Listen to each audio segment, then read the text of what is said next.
یہ سن 1904 کا ذکر ہے۔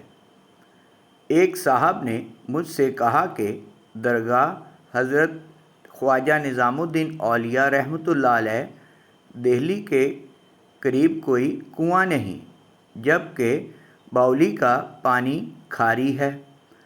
اگر آپ کہیں تو درگاہ کے مشرقی دروازے پر کنواں بنوا دوں۔ میں نے جواب دیا، ہاں صاحب، یہاں میٹھے پانی کی بہت تکلیف ہے، شاید کنویں کا پانی میٹھا نکل آئے۔ ان صاحب نے کہا، مگر یہاں قبریں بہت زیادہ ہیں، کنواں کھدوایا گیا تو قبروں کو توڑنا پڑے گا اور ان کی بے حرمتی ہوگی۔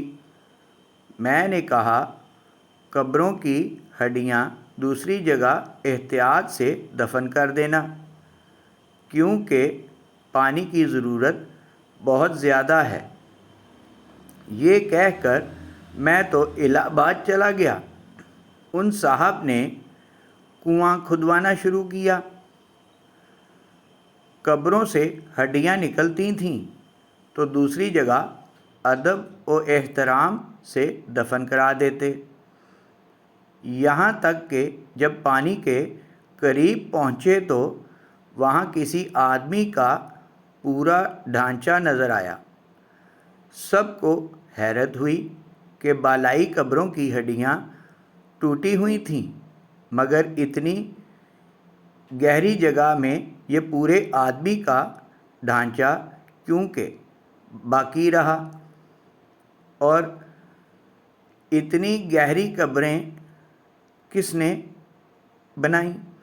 بہرحال اس ڈھانچے کو دیکھ کر مزدور ڈر گئے۔ انہوں نے ان ہڈیوں کو ہاتھ لگانے سے انکار کیا تو کنواں کھدوانے والے صاحب خود رسے میں ٹوکرا باندھ کر کنویں میں اترے۔ انہوں نے کدال ہاتھ میں لی، ڈھانچے کے گھٹنے پر ماری تاکہ ہڈیاں توڑ کر اوپر لے جائیں اور کسی جگہ دفن کر دیں۔ کدال کے مارتے ہی ان کا گورا رنگ کالا ہو گیا اور وہ دیوانوں کی سی باتیں کرنے لگے۔ جو مزدور ان کے ساتھ کنویں میں گیا تھا، اس نے ان کو ٹوکرے میں باندھ دیا اور بہت مشکل سے ان کو باہر لایا۔ کنویں کے پاس بہت سی خلقت جمع ہو گئی۔ سب حیران تھے کہ ابھی تو ان کا رنگ گورا تھا، اب یہ ایسے کالے کیوں کر ہو گئے؟ وہ بار بار کہتے تھے، میرے بھانجے کا پاؤں توڑ ڈالا، میرے بھانجے کا پاؤں توڑ ڈالا۔ آخر انہیں ان کے گھر میں لے گئے، بڑے بڑے عامل بلائے گئے، مگر ان کو کوئی اچھا نہ کر سکا۔ آخر تیسرے دن اس کنویں کو بند کر دیا گیا۔ سب مٹی اور ہڈیاں اس کنویں کے اندر بھر دی گئیں اور کنواں زمین کے برابر ہو گیا۔ تب ان صاحب کا رنگ بھی ٹھیک ہو گیا اور دماغ کی خرابی بھی درست ہو گئی۔ میں الہ آباد کے سفر سے واپس آیا تو میری بیوی نے سارا قصہ مجھے سنایا۔ اس وقت میں اپنے گھر میں پلنگ پر چت لیٹا تھا، لیمپ سر کے ساتھ رکھا تھا اور میں لیٹا ہوا اخبار پڑھ رہا تھا۔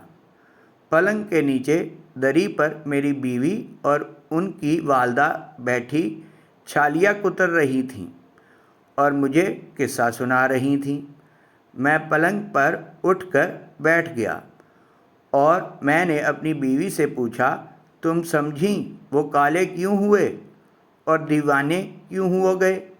بیوی نے کہا، کسی بزرگ کا مزار تھا، انہوں نے بے ادبی کی، مزار والوں کی روح نے ان کو قبر توڑنے کی سزا دی اور وہ کالے اور دیوانے ہو گئے۔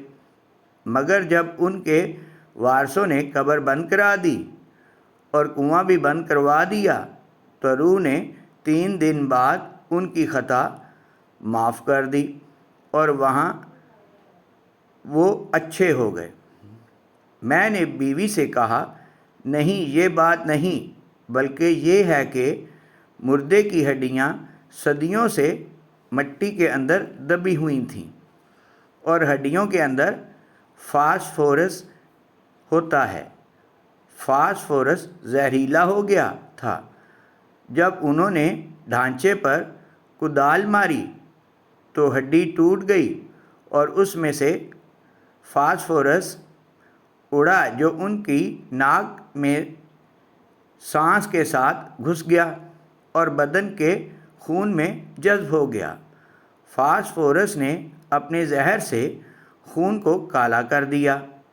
خون کالا ہوا تو چہرہ بھی کالا ہو گیا، اور وہ دیوانے بھی اسی وجہ سے ہوئے کہ ان کے دماغ پر زہریلے فاسفورس نے برا اثر کیا۔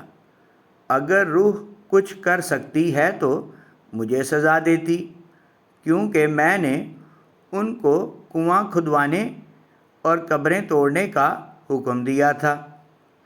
اگر روح میں کچھ طاقت ہے تو آئے مجھے اپنی طاقت دکھائے اور مجھے سزا دے۔ تم عورتیں کمزور عقیدے کی ہوتی ہو۔ میں روحوں کے ایسے اثر کو نہیں مانتا۔ بیوی نے جواب دیا، توبہ کرو، کیسی باتیں کرتے ہو؟ میں نے کہا، کم از کم میری عقل تمہاری طرح بودھی نہیں ہے۔ بیوی نے کہا، جانے دو، یہ باتیں چھوڑو، اپنا اخبار پڑھو۔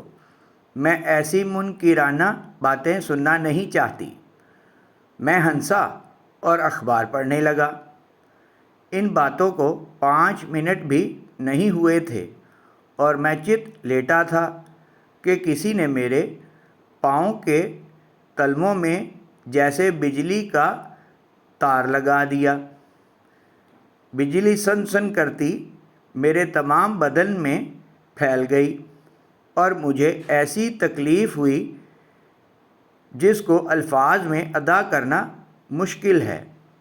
میری رگ رگ میں چھریاں چلتی معلوم ہوتی تھیں۔ میں بے تاب ہو کر چیخنے لگا۔ میں نے اپنی چیخوں کی آواز سنی، مگر میری بیوی اور ساس آپس میں باتیں کرتی اور چھالیاں کترتی رہیں۔ انہوں نے میرے چیخنے پر توجہ نہ کی۔ تب میں نے بیوی کا نام لے کر چیخنا شروع کیا کہ حبیب بانو، ارے بی، مجھے دیکھو، میرا کیا حال ہو گیا۔ مجھے قبر والی روح نے دبا لیا۔ میں توبہ کرتا ہوں، پھر کبھی کسی بزرگ کی بے ادبی نہ کروں گا۔ مگر میری بیوی نے پھر بھی میری طرف توجہ نہیں دی اور اپنی ماں سے باتیں کرتی رہی۔ میں نے اسی حال میں خیال کیا کہ شاید میرا دل دب گیا ہے اور اس کی وجہ سے یہ تکلیف ہے، اس لیے آہستہ سے دائیں رخ کروٹ لی، مگر پھر بھی تکلیف میں کمی نہ ہوئی۔ تب میں نے توبہ کرنی شروع کی اور عہد کیا کہ کبھی روحوں کی بے ادبی نہ کروں گا۔ یہ کہتے ہی وہ کیفیت جو سر سے پاؤں تک چھائی ہوئی تھی پیروں کی طرف جاتی معلوم ہوئی، یہاں تک کہ تھوڑی دیر میں بالکل جاتی رہی۔ میں نے پھر اپنی بیوی کو پکارا تو انہوں نے فوراً جواب دیا۔ میں نے ان سے کہا، ابھی 5 منٹ تک میں سخت تکلیف میں مبتلا رہا اور تم کو آوازیں دیں، مگر تم نہ بولی۔ بیوی نے کہا، تم تو سو گئے تھے اور اخبار تمہارے ہاتھ سے گر پڑا تھا۔ میں نے کہا، کیا تم دونوں فلاں فلاں باتیں نہ کر رہی تھیں؟ انہوں نے کہا، ہاں، باتیں ہم نے کی تھیں۔ میں نے کہا، اگر میں سو گیا تھا تو میں نے تمہاری یہ باتیں کیوں کر سنی؟ اب اس سوال کا جواب میری بیوی نہ دے سکیں۔ شاید سائنسداں اس پر کچھ روشنی ڈال سکیں۔